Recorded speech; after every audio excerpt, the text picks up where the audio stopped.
오늘 본문에 있는 말씀을 가지고 사도행전 78번째 비전은 나의 생각과 다르게도 이루어진다라고 하는 제목으로 말씀을 나누겠습니다.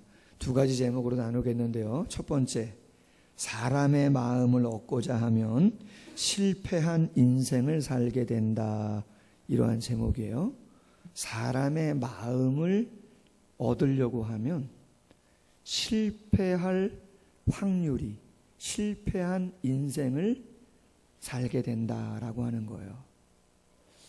어떤 의미일까? 여러분, 사람이 사람에게 완전한 만족을 줄 수 있겠습니까? 제가 어린 나이에 상처를 받은 적이 있습니다. 그건 언제냐면 중학교 때입니다. 초등학교 동창들이 시골에서 아주 재밌게 잘 지내다 중학교를 입학했습니다. 그런데 아주 친한 친구들이 너무 친해가지고 들깨 5를 결성했어요. 들어보셨어요? 아주 유명했는데 중학교 1학년, 중학교 2학년 거의 떨어지지도 않고 끝나는 시간이 달라도 가서 청소해주고 남인의 교회실 가서 아주 잘 지냈어요. 그런데 어느 순간 2학년 2학기 그리고 3학년이 딱 되니까 잘 사는 녀석은 잘 사는 녀석하고 잘생기고 그림을 잘 그리는 녀석은 미술부 친구들하고 싸움을 잘하는 녀석은 싸움을 잘하는 녀석하고 저는 중간에 껴가지고 잘 살린 것도 아니고 그림을 잘 그리는 것도 아니고 그렇다고 일진도 아니고 외톨이가 돼버렸네요. 정말 마음으로 너무 아팠습니다. 내가 더 많은 시간을 배려해서 내가 더 관심을 가져주고 내 진심 어린 마음을 변함없이 주면 만족을 줄 거라고 생각했습니다. 내가 좋아하는 사람이고 친한 아이들이기 때문에 늘 함께 할 수 있다고 생각했습니다. 그런데 그렇지 않은 거죠. 여러분, 여러분의 마음으로 여러분의 남편을, 여러분의 아내나 자녀나 그 누군가의 마음을 여러분들이 완전히 얻을 수 있다고 혹시 생각하십니까? 그럴 수 없습니다. 제가 조금 전에 10시에 중고등부 예배에 가서 설교를 했어요. 가능성이 있냐? 그랬더니 한 선생님이 얘기해요. 없대요. 그럼 왜 없냐? 그랬더니 생각이 다르답니다. 맞아요? 틀려요? 맞죠. 생각이 다르고 기대치가 다른 것이죠. 아무리 내가 사랑을 주고 내 마음을 던져도 생각이 다른걸요. 기대치가 다른데 어떻게 그 사람의 마음을 내가 다 얻을 수가 있겠냐 이 말이에요. 여러분, 오늘 본문에 베스도라고 하는 총독이 나옵니다. 새로 부임한 것이죠. 벨릭스라고 하는 총독이 있었는데 아주 못된 사람이에요. 바울이 재판을 받는데 조사해 봤더니 죄가 없어요. 그럼 풀어줘야 돼요? 안 내야 돼요? 풀어줘야 되잖아요. 그런데 성경 말씀 24장 26절에 보니까 바울에게서 돈을 받을까 바라는 마음으로 자주 불러 같은 얘기를 계속 반복하는 거예요. 아주 못된 사람이죠. 성경에 나와 있지 않지만 못된 짓을 하도 많이 해가지고 유대인들이 로마 황제에게 고소를 했어요. 그래서 로마로 소환이 돼가지고 모든 지위를 박탈당했습니다. 벨릭스가. 속 시원한 건가 모르겠어요. 그리고 났더니 그 다음 베스도라고 하는 사람이 부임을 합니다. 근데 객관적으로 역사학자들이 이야기할 때 이 베스도는 상당히 성실한 사람이에요. 괜찮은 사람이에요. 능력도 있어요. 무엇을 보면 알 수 있는가? 1절을 보세요. 로마에서 가이사랴 총독의 관저로 도착을 딱 하자마자 며칠 만에 3일 만에 예루살렘, 이스라엘의 중심이죠.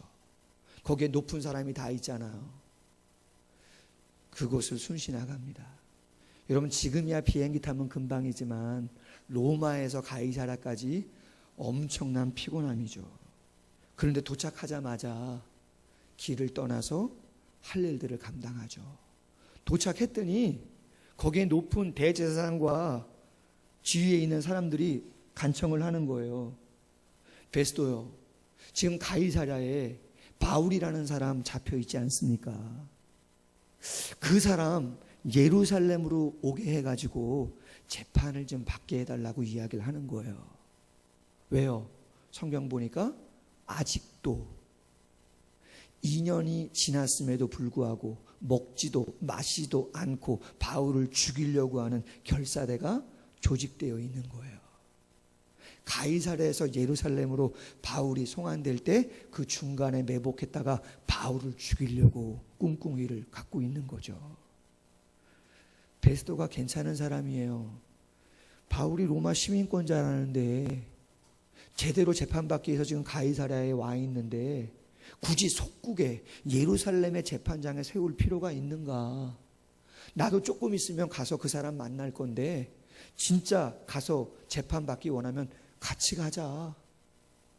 그래가지고 한 열흘 지나가지고 같이 가이사랴에 간 거예요. 대제사장, 바리새인 높은 사람들. 재판이 열렸어요. 고발을 합니다. 율법을 배반했고 성전을 더럽혔고 로마 황제 가이사를 반역했다. 막 고소를 막 하는 거예요. 근데 여러분, 고소를 아무리 많아야 하면 뭐 합니까? 뭐가 있어야 되는 거예요? 증거가 있어야죠. 실제적인 물증이 있어야 되는 것이, 아무리 고소장 남발하면 뭐 합니까? 증거가 아무것도 없는 걸. 베스도가 가만히 보니까 증거가 없는 거예요. 증거가 없다. 바울도 이야기하는 거예요. 만약에 증거가 있어도 죽을 자면 나 죽겠다 이야기하는 거예요. 아무것도 없어요. 그럼 여러분, 재판장 된 베스도가 재판을 열어서 죄가 없으면 어떻게 해야 됩니까? 풀어줘야죠. 풀어줘야죠. 근데 여러분, 오늘 9절 말씀을 자세히 다시 보세요. 다 끝났는데, 풀어주면 끝인데 베스도가 어떻게 하는가? 유대인들의 마음을 얻고자 하여 다시 바울에게 질문을 해요. 야, 너 예루살렘에 가서 재판 다시 받을래? 더 자세하게 좀 받을래? 아직 뭔가 끝나지 않은 것 같은데 다시 좀 받을래? 이야기하는 거예요. 왜 그렇게 얘기한다고요? 대제사장, 높은 사람들 마음을 얻으려고. 왜 얻으려는 거예요? 지금 당장 부임했잖아요. 앞으로 이스라엘 예루살렘에서 먹고 살아야 되는 거예요. 이 사람들하고 같이 잘 지내야 되는 거예요. 문제 없이. 근데 이 사람들이 마음을 틀어버리면 어떻게 되는 거예요? 힘들어지는 거예요. 그래서 죄가 없는지 알지만, 온전한 것이 아닌지도 알지만 그들의 마음을 얻고자 또 재판을 영리하고 있는 모습을 보여주고 있는 것이죠. 여러분, 이 베스도와 같은 실수를 저도 하고 여러분들도 가끔 할 수 있다는 거예요. 사람의 마음을 얻으려고 하면 실패한 인생을 살아갈 확률이, 그 함정에 빠질 확률이 상당히 높아요. 사랑으로, 섬김으로 내가 섬기려고 하는 거는, 그거는 귀한 것이죠. 그러나 내가 물질이나 어떠한 꾀로, 어떠한 수단으로 그 사람의 마음을 사려고 하는 데에는 상당한 함정이 있다는 거예요. 그래서 그 무엇으로 그 사람의 마음을 살려고 하는 것보다 더 중요한 건 뭐냐면, 내 마음이 그 사람의 마음에 맞는가가 아니라 누구의 마음에? 하나님의 마음에 맞는가 아닌가를 확인하셔야 되는 줄로 믿습니다. 잠언서 29장 25절 사람을 두려워하면 올무에 걸리게 되나니 여호와를 의지하는 자는 안전하리라. 베드로가 사도행전 5장 29절에서 말합니다. 대답하여 이르되 사람보다 하나님께 순종하는 것이 마땅하니라. 언젠가 한번 말씀을 드린 적이 있어요.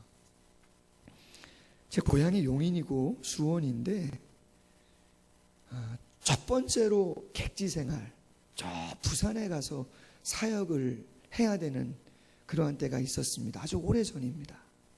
신혼 초였는데 어느 목사님이 대형교회에서 한 10수년 부교육자로 계시다가 아주 큰 교회 담임 목사로 청빙 받았는데 어떻게 저를 같이 좀 가서 협력하면서 사역을 하자고 계속 콜을 해서 가게 됐어요. 솔직히 부산에 가본 적도 없고 연고도 없어요. 내가 처음으로 객지 생활을 해보는 거예요. 그런데 한 일주일 정도 시간이 좀 남았어요. 여기 사임을 하고 그쪽에 가기 전에 일주일 정도. 그래서 참 오랜만에 아내하고 둘이 동해안에 한번 1박 2일로 한번 좀 쉬었다 보자. 그래서 갔어요. 둘째 날 아침에 오전에 큐티 말씀을 좀 묵상하자. 그래서 오전 내내 잠언서를 1장부터 쭉 읽어나려 갔어요. 그런데 잠언서를 쭉 읽는데 잠언서 11장 3절에 딱 가니까 이런 말씀이 있어요. 정직한 자의 성실이 자기를 인도하거니와 사특한 자의 패역이 자기를 많게 한다는 거예요. 정직한 자의 성실이 자기를 인도하거니와 사특한 자의 패역이 자기를 많게 한다는 거죠. 저는 솔직히 인간적으로 좀 걱정했어요. 한 번도 가보지 않은 곳이고. 저는 경상도 사투리도 좋아하고 전라도 사투리도 좋아해요. 전 경상도도 아니고 전라도도 아니고 어디라고요? 고향이요? 전 경기도예요. 부모님은 충북 제천이에요. 꺼리낄 게 없어요. 그런데도 누구를 만날 것인가? 그쪽의 분위기는 어떨 것인가? 염려가 되는 거죠. 어떤 말씀 붙잡고 내려가야 되나? 그래서 묵상한 거예요. 근데 하나님이 좋은 의미로 응답을 준 거죠. 여러분, 성경이 이야기하는 정직한 자는 도덕이나 윤리의 수준을 뛰어넘어서 하나님을 믿는, 예수님을 믿는 사람을 이야기하는 줄로 믿습니다. 그 믿음을 가진 자가 그 믿음을 잃어버리지 아니하기 위해서 성실하게 몸부림친다면 그 몸부림을 치는 자는 그 몸부림으로 인해서 길을 인도함 받아 갈 것이다. 아멘. 고난이 없다는 건 아닙니다. 어려움이 없다는 것도 아닙니다. 그러나 반드시 정직한 자의 성실은 자기를 인도하게 되어지는 줄로 믿습니다. 본디오 빌라도, 헤롯 아그리파 1세 공통점이 뭐냐? 다 유대인들의 마음을 얻으려고 옳은 일이 무엇이고 그른 일이 무엇인지 알면서도 예수님을 넘겨버리고 사도행전 12장에서 사도 야고보를 참수하고 베드로를 죽이려고 했을 때 2000년이 지난 지금도 예수님을 합당하지 않게 죽게 한 자로 불려지고 있고, 사도행전 12장 말미에 가면 헤롯 아그리빠는 주의 사자를 통해서 벌레에 물려 죽게 되어지는 비참한 말로를 보게 되어지는 것이죠. 여러분, 어려운 때입니다. 우리가 그 누군가의 마음을 다 얻을 수가 없어요. 사랑하고 섬기는 거지 내가 그 어떤 수단과 방법을 통해서 그럴 수 없어요. 인정하세요. 할렐루야. 그리고 오직 누구 앞에서요? 하나님 앞에서 내 마음의 정직함을, 그 싸움을 치열하게 하나님이 우리를 인도해 주실 줄로 믿습니다. 두 번째 제목, 오늘 설교 제목이에요. 비전은 나의 생각과 다르게도 이루어진다는 것이죠. 이런 말씀을 나눈 것처럼 재판을 해봤더니 죄가 없어요. 풀어줘도 되는 거예요. 마음을 얻으려고 끌고 가요. 그랬더니 바울이 뭐라고 이야기하느냐? 나는 절대 죄가 없는데 나를 또 재판하게 하려고 한다면 예루살렘에 가서 재판하면 안 되고, 나는 로마 시민이니까 어디로 가야 된다고요? 로마 가이사 앞에 가야 된다. 나는 그래서 로마 황제 가이사에게 상소하겠다. 그렇게 이야기를 한 거예요. 그랬더니 베스도가 말합니다.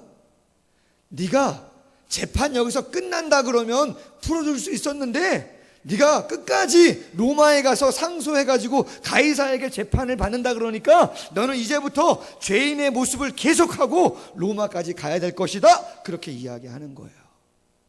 그럼 여러분, 우리 한번 생각해 봅시다. 인간적으로 그냥 풀려질 수도 있었는데, 풀어달라 그러면 풀어줄 수도 있는 거예요. 근데 바울이 지금 어떻게 하고 있어요? 나 로마 황제에게 상소한다. 나 죄인 괜찮다. 감옥에 더 갇혀도 된다. 상관없다. 나 로마까지 갈 거다. 그렇게 얘기하는 거예요. 그럼 여러분, 우리는 겉으로 보면 아니 그냥 자유롭게 법정에서 또 감옥에서 나오면 좋은데 굳이 왜 더 갇혀 있려고 하는가? 잘못된 거 아닌가? 더딘 거 아닌가? 불편한 거 아닌가? 그렇게 생각한단 말이에요. 그러나 여러분, 우리가 아는 것처럼 그렇지 않아요. 지금 바울을 죽이려고 하는 결사대가 몇 명이요? 40명이 있어요. 예루살렘에서, 가이사랴에서 로마까지는 옆 동네가 아니에요. 지금이야 비행기 타고 가지만 엄청나게 먼 길이에요.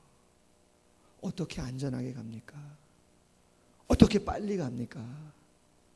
비록 죄수의 신분이지만 백부장과 군사들의 호의를 받으면서 국비 지원 받아가지고 가는 게 가장 안전하고 빠른 것이죠. 아멘? 우리가 생각하는 꿈을 이루는 방법과 계획은 얼마든지 바뀌어질 수 있어요. 아멘? 하나님은 얼마든지 그렇게 하신다는 거예요. 중요한 건 뭐냐? 방법은 상관없다는 거예요. 계획은, 하나님이 하시는 일은 상관없어요. 중요한 건 뭐예요? 그 비전을 내가 하나님 안에서 이루겠다는 그 마음의 중심을 잃어버리지 않는 것인 줄로 믿습니다. 여러분, 혹시 야구 선수 중에 이승엽 선수 혹시 아세요? 오직 말씀과 기도에 전념하시고 CTS만 보셔서 중고등부에도 이승엽 모르는 학생이 있더라고요. 깜짝 놀랐어요. 오늘 어떻게 이승엽 선수를 모를까? 중고등부 학생이 모른대요. 중학교 1학년 학생이었는데. 아, 그러냐. 여러분, 이승엽 선수는 타자예요, 투수예요? 네? 투수예요?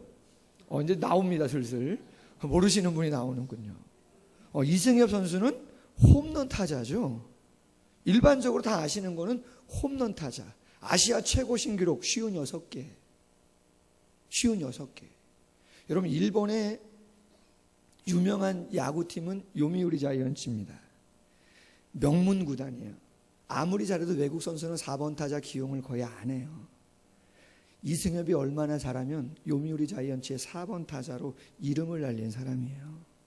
삼성 몇 번 우승 트로피를 들어준 사람이고, 베이징 올림픽으로 기억합니다. 8회 말 홈런 쳐서 금메달도 안겨준 최고의 홈런 타자죠, 우리나라. 근데 여러분, 그 이승엽이 투수였던 거를 혹시 아시나 몰라요. 1995년에 프로 삼성에 입단할 때 타자로 스카웃된 게 아니에요. 뭐로 스카웃됐다고요? 투수로 스카웃이 됐어요. 투수. 여러분 박지성 선수 아시죠? 박지성 선수가 명지대학 입학했잖아요. 수원공고 졸업하고 명지대 입학할 때 무슨 선수로 입학했게요? 아시는 분? 육상 선수? 수영 선수? 수구 선수? 후보 선수? 중고등부 선생님 중에 명지대 학생이 있었어요. 교사분 중에. 정확히 아세요. 테니스 선수입니다. 테니스. 고등학교까지 공 찼는데 뽑아주는 데가 없어가지고 명지대 테니스부에 들어간 거예요. 박지성 선수가요. 이승엽 선수가 모교인 경복고등학교에 트로피를, 청룡기를 안겼던 선수인데 그가 타자도 했지만 투수로 공력을 쌓아가지고 우승 트로피를 안긴 선수예요. 공을 너무 잘 던지니까 삼성에서 투수로 스카웃을 한 거예요. 그런데 이승엽 선수가 인터뷰를 했어요. 뭐라고? 3년 동안 고등학교에서 투수의 역할을 할 때 한 번도 진통제를 먹지 않고 내가 공을 던진 적이 없다는 거예요. 너무 공을 많이 던지고 혹사를 해가지고 이 팔이 다 나가버린 거예요. 95년 삼성에 입단해가지고 투수 이제 해야 되는데 건강검진을 하고 다 해봤더니 어떻게 돼본 거예요? 팔이요. 다 망가져버린 거예요. 던지기는커녕 팔꿈치 수술해야 돼. 수술을 했어요. 여러분 운동선수가 투수가 팔꿈치 수술하면 어떻게 되는 겁니까? 축구선수가 10다인데 나가고 무릎 나가면 어떻게 되는 거예요? 쉽지 않은 거예요. 다행히 수술이 좀 잘 됐어요. 1년, 2년 재활을 하는데 투수를 하기는 어려워요. 근데 그 재활을 하면서 투수를 하기까지 기다리기가 어려워서 이승엽 선수가 요청을 해요. 감독님, 저 예전에 타자한 거 아시니까 투수하기 전까지 뭐 하게 해달라는 거예요? 타자하게 해달라고. 그래? 그 정도는 되니까 너 타자 좀 해라 그러면. 그래서 감독 허락하에 타자를 하게 된 거죠. 처음에 탁월한 성적은 안 나왔어요. 근데 한 2년 정도 지나서 감독이 바뀌었는데 백인천 감독 아세요? 우리나라 유일의 4할 타자입니다. 외다리 타법 전수를 했습니다. 그랬더니 이승엽이 3년 4년 지나면서 성적이 막 올라가는 거예요. 3할을 치고 30홈런 40홈런 할렐루야 막 치는 거죠. 이승엽이 인터뷰를 하는데 제가 들었어요. 뭐라고요? 내가 그때 내 꿈이 야구인데 투수하다가 팔꿈치 수술하고 포기했으면 여기까지 못 왔는데 타자를 하게 돼가지고 여기까지 올 수 있었다고. 할렐루야. 검색해봤더니 불교로 돼 있어요. 불교. 몰라요. 기도 많이 해주세요. 요는 저도 하나님 안에서 비전이 있고 여러분들도 하나님 안에서 비전이 있을 수 있어요. 근데 희한하게 우리의 삶의 상황과 환경은 내가 꿈꾸는 방법과 계획대로 되지 않을 때가 상당히 많이 있어요. 내가 실수해서 그럴 수도 있고 다른 사람이 원치 않았어도 그럴 수도 있고 어쨌든 많은 어떠한 그러한 상황들이 있어요. 근데 중요한 건 뭐냐면 정직한 자의 성실이 자기를 인도하는 것처럼 그럼에도 불구하고 하나님 안에서 내 마음을 흐트리지 아니하고 온전히 하나님께로 나아가면 하나님의 방법과 그 길은 늘 다를 수도 있지만 결국은 하나님께서 원하시는 방법대로 그 비전을 이루어지게 역사하시는 줄로 믿습니다. 여러분 바울은 얘기하잖아요. 나에게 무슨 죄가 있다면 11절 보세요. 죽어도 상관없다 그렇게 이야기해요. 결단을 한 거예요. 무엇을요? 죽어도 상관없다는 거예요. 내가 하나님의 거룩한 비전을 이루는 데 있어서 조금 불편하고 조금 병이 있고 조금 가난하고 그 누구에게 인정을 받지 못해도 상관없다는 거예요. 할렐루야. 결국은 하나님이 내 마음 받으시고 결국은 로마까지 가게 하셔서 놀라운 비전을 이루게 해주실 거라는 거죠. 아멘. 요셉, 모세, 다니엘 모두 마찬가지. 성경 구절 PPT 한번 넘겨주시면 좀 긴 본문이라 이사야 55장 1절 이하에 이사야가 이야기했어요. 핵심 구절 8절과 9절만 한번 제가 읽어보겠습니다. 이는 내 생각이 너희의 생각과 다르며 내 길은 너희의 길과 다름이니라. 여호와의 말씀이니라. 이는 하늘이 땅보다 높음 같이 내 길은 너희의 길보다 높으며 내 생각은 너희의 생각보다 높음이니라. 잠언서 19장 21절 사람의 마음에는 많은 계획이 있어도 오직 여호와의 뜻만이 완전히 서리라. 아멘. 한 가지 그냥 나누고 설교를 좀 맺을까 합니다. 목사만 강력하면 안 되잖아요. 작년 12월에 공동회의하고 올해를 시작했습니다.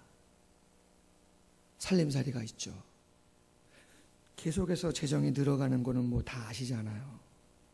그래도 늘 매년이 승부처기 때문에 목사는 마음이 쉽지는 않아요. 그런데 말이죠. 지난주 일이에요. 지난주 며칠 전 얘기예요. 한두 번은 아닌데 그런 일들이. 언제 한번 제가 설명을 드린 적이 있었었는데 어느 날 밤에 여자분이 한 달 정도 됐나? 찾아왔어요. 저를 꼭 봐야 된다는 거예요. 나갔더니 기억이 안 나. 처음 보는 분이에요. 그런데 아주 수년 전에 한 3, 4년 전에 두산 이후에 잠깐 계시다가 1년, 2년도 아니고 잠깐 계시다가 저 영광인가 그쪽 철강 제철소 있는 데 있잖아요. 광양이구나. 광양제철소. 저기 전라도인가요? 그쪽에 내려가신 거예요. 근데 그때 저희 교회를 새벽 예배 좀 나오셨어요. 그러면서 이제 교제를 했죠. 남편분, 그 여자분. 근데 그 당시에 장로님, 권사님은 아니었는데 지금은 장로님, 권사님이 되셨더라고요. 저희 교회에 들린 거는 잠깐 용인에 볼 일이 있어 왔지만 그때 너무나 좋은 기억이 있어서 목사님 한번 얼굴 뵙고 싶다. 그래서 오신 거예요. 그런데 말이죠. 며칠 전에 전화에 카톡에 메시지가 떴어요. 그 장로님이 메시지를 주신 거예요. 저희가 있을 때 좀 더 잘 섬겼으면 좋았는데 그렇게 못해서 좀 아쉬웠다. 언제까지가 될지 모르지만 사랑을 그리는 교회 하나님의 사역을 위해서 좀 돕고 싶다. 할렐루야. 거짓말 아니고 한두 번이 아닙니다. 이런 게 정말입니다. 한두 번이 아닙니다. 여러분, 제가 그분들을 얼굴도 기억을 못 하더라니까요. 저는 저에게 또 적용을 합니다. 홍 목사가 계획하고 생각한 대로 그 비전이 이루어지지 않을 수도 있는 거야. 가끔은 조바심이 들 때도 있고 가끔은 어려울 때도 있는 거야. 그래도 하나님의 길과 하나님의 생각은 홍 목사의 길과 생각보다 높은 것이야. 절대로 잊지 마. 또 사인을 주시는 거죠. 할렐루야. 어제 김원태 목사님 오셔서 말씀했잖아요. 그분이 탁월한 분이신데 상가에서 했어요. 10주년 상가에서 있었어요. 부흥했어요. 이제 건물 땅 가야 되는데 재정이 많이 들어요. 당신 말로는 한 20, 30억 들었다 그래요. 쉽지가 않은 것이죠. 요즘 어려운데 어떻게 기도하신 거죠. 또 기도한 거예요. 2년 안에 감당해야 되는데 그것도 감당할 수 없다고 생각했는데 1년 반 만에 감당한 줄로 믿습니다. 재미난 건 뭐예요? 그 교회 성도님들에 의해서 된 게 아니라잖아요. 아멘? 되면 좋겠지만 그 교회 성도님들의 헌신으로 된 게 아니고 기도했더니 하나님께서 그 마음을 귀하게 여기셔서 그 누군가의 손길을 통해서 그 놀라운 역사를 이루어 주시더라. 할렐루야. 한국 교회에 그런 건 너무나 많죠. 우리의 선진이 이민족을 위하여 기도했을 때 이민족의 힘이 안 되니까 저 미국에, 저 영국에, 저 호주에, 캐나다에 수많은 주의 종들을 이 땅에 보내셔서 학교도 세우고 병원도 세우고 할렐루야, 놀라운 역사를 감당하게 하시는 것이죠. 하나님은 살아계세요. 아멘. 우리가 조금도 인내하고 그 마음을 잃어버리지 않고 감당한다면 하나님은 얼마든지 사람의 마음을 얻으려고 비유 맞추고 아니요, 그럴 수 없어요. 사랑하고 섬길 뿐이에요. 오직 하나님 앞에서 거룩한 마음 가지고 감당함으로 바울이 써갔던 귀한 역사를 우리 모두가 이 시대 속에서 써갈 수 있기를 주님의 이름으로 소원합니다.